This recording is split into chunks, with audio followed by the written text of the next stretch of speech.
What's up, everybody? Captain Leroy here, and welcome back to Rainbow Six Siege Armory. Today we're looking at the GIGN French squad that's consisted of Doc, Rook, Twitch, and Montaigne. I'm like 90% sure that's how you say it because I had to look it up because I didn't know how to say it. But we're going to be going through their abilities and their weapons, so let's get started.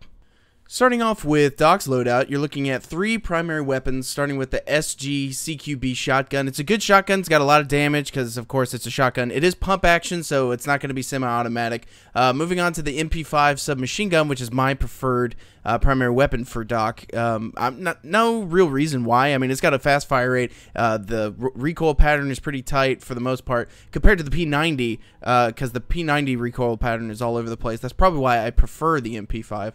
But as far as capacity goes, you're looking at 50 for the P90, which is a lot. So moving on to sidearms, the P9 handgun, pretty effective. I actually like this. Maybe one of my favorites, other than the LFP586 handgun or the revolver, because the revolver is really powerful.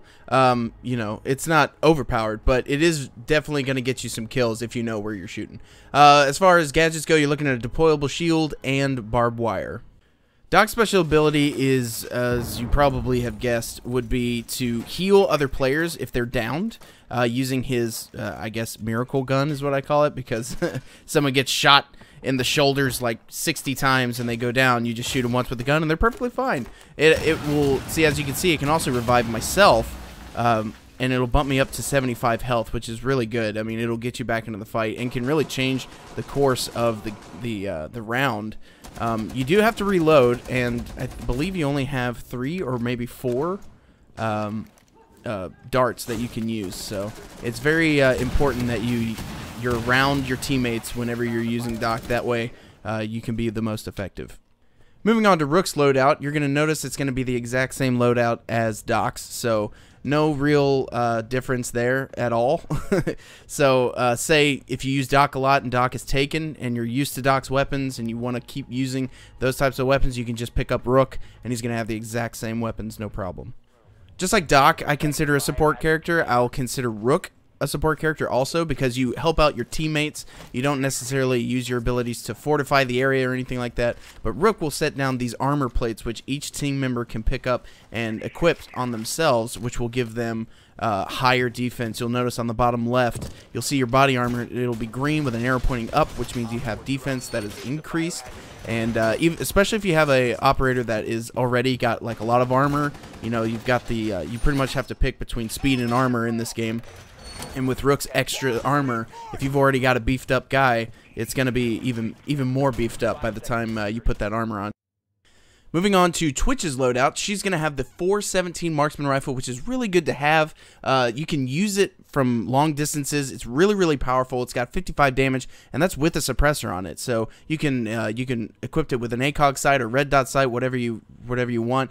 She's also got the F2 assault rifle, which is pretty much the FAMAS. The fire rate, of course, is an automatic assault rifle, so it's going to be much faster. And then she also has the SG CQB shotgun, which I never use, really. I either use the assault rifle or the marksman rifle. As far as sidearms goes, she's going to have the P9 handgun as well as the revolver. So you can really pick between going in loud and going in quiet, because you can't equip a silencer on the revolver, but you can with the P9 handgun. So Twitch is very good when it comes to variations of different ways you want to go in. If you want to go in loud, you can do that. If you want to go in quiet, you can do that. It's totally up to you. And as far as gadgets goes, she's going to have a stun grenade, which you can throw and it'll stun your enemies. And then you can also pick the breaching charge. Twitch's special ability is she's going to have a drone that can be able to shoot 15 tasers. It's extremely useful for disarming traps. You can see this electrified barbed wire. I just shoot it with the taser, and it's all gone. Now, during an assault, Twitch can really not even show up on the battlefield. Just use her drone to distract enemies. You can do damage to enemies. In fact, it takes away, I believe, 10 health.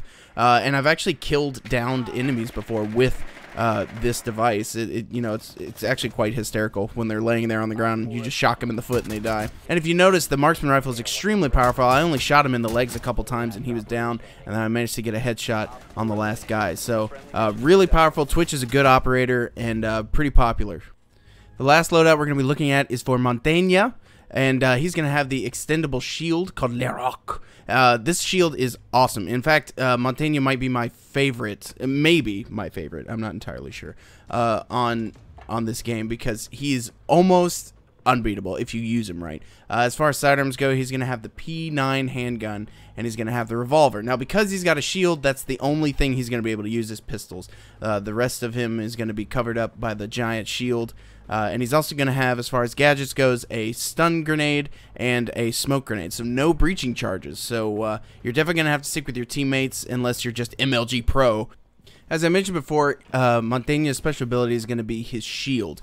And unlike any other shield in the game, this is going to cover his full body, but you have to activate it. You have to hold down the right bumper to extend it all the way, and you have to be standing. You're not going to be able to crouch, but, I mean, you know, it doesn't really matter because your entire body is going to be covered up by this shield. So you can just go barreling in places and not really worry about getting taken out because of the shield.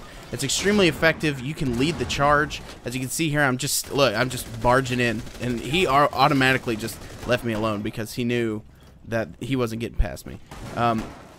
Also, using the revolver can be very helpful because it's really powerful. This guy here just can't get a shot on me. I'm right up on him, and he can't get a shot on me because of the shield. And I managed to distract him. My teammate came in from behind and just destroyed him. So that is this is why he's one of my favorites, is because you could just watching players not know what to do when you're 2 feet from them. They start to freak out. They don't really know what to do. Capkin over here on the counters, he's just gonna freak out. I mean, he's just unloading, trying to get a shot in, but he can't. He's reloading. But as you can see, I'm not very accurate with the revolver because I'm shooting from the hip.